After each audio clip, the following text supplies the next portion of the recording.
पश्चिम बंगाल की राजधानी में आज माहौल तनावपूर्ण हो गया जब बड़ी संख्या में बीजेपी समर्थक टीएमसी कार्यालय के बाहर जमा हो गए।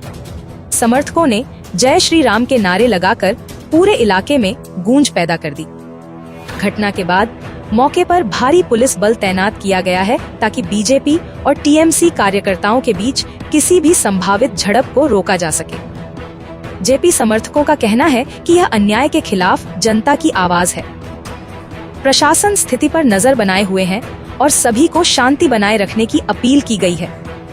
अधिकारियों का कहना है कि स्थिति फिलहाल नियंत्रण में है, लेकिन हालात पर लगातार निगरानी रखी जा रही है।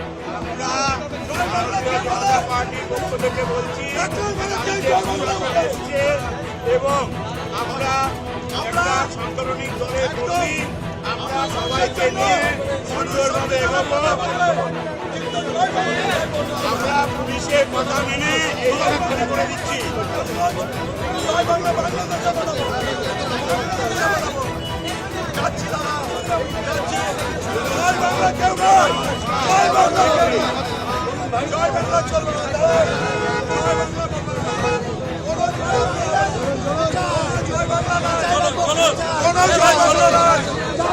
জয় বাংলা হবে, অনেক কি হয় দেখছি এবারে একদম